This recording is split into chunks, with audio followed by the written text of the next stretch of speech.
Teacher हो गया और जैसे ही मुझे सरकारी नौकरी मिली उसी दरमियान में सुना है कि भगवान देता है तो छप्पर फाड़ के देता है, तो नौकरी भी दी और नौकरी के साथ साथ डायरेक्ट सेलिंग बिजनेस भी मुझे दे दिया। और ये डायरेक्ट सेलिंग बिजनेस अभी मुझे करना है, तो मुझे क्यों करना है? तो इसको करने के पीछे सिर्फ एक ही कारण था कि नौकरी करने के साथ साथ टीचर को कुछ न कुछ तो करना ही था।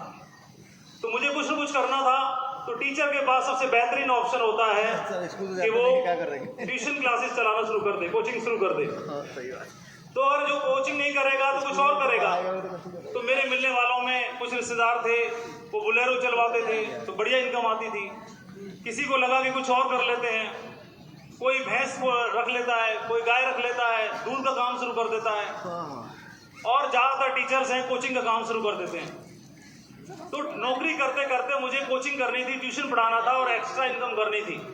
ये बिजनेस प्लान आया और मुझे लगा कि मैं ट्यूशन तो 5 साल बाद भी पढ़ा सकता हूँ, 4 साल बाद भी पढ़ा सकता हूँ, लेकिन ये काम अगर 5 साल करके देख लेता हूँ, ठीक है तो हो गया तो बढ़िया है, नहीं तो कोई बात नहीं। और दोस्तों, शुरुआत मैंने इस बिजनेस के साथ में किया अपनी नौकरी को करते हुए।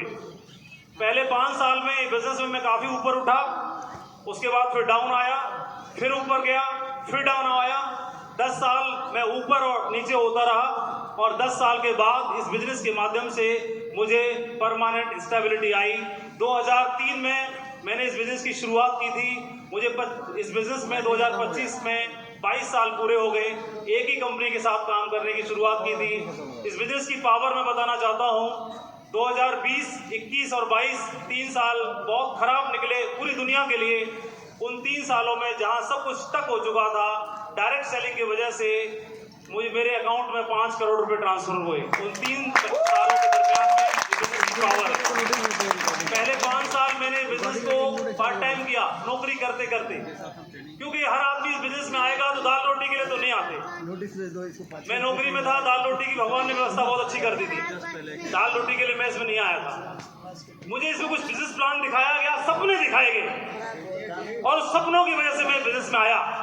ट्यूशन पढ़ाना मेरे पास एक विकल्प था और वो सेकेंडरी विकल्प था कि ये नहीं हुआ तो वो कर लूंगा। लेकिन मेरे दिमाग में ये बात भी थी, मेरे अपलाइन ने सिखाई कि माधव जी 5 साल के बाद तुमने सोचा कि ये नहीं हुआ तो ट्यूशन पढ़ा लूंगा, तो लेकिन पहले 5 साल ये बिजनेस करना कैसे है, ऐसे करना है, ऐसे करना है, ऐसे करना है कि हो ही ना, या ऐसे करूं, ऐसे करूं, ऐसे करूं कि हो ही जाए, कैसे करूं। ये बात मेरे अपलाइन ने सिखाई और पहले 5 साल मैंने टूट के समझ के बिजनेस को किया। मेरे को इस बात समझ में आई कि बिजनेस में सफल होने के लिए 10,000 लोगों को नहीं समझाना पड़ता।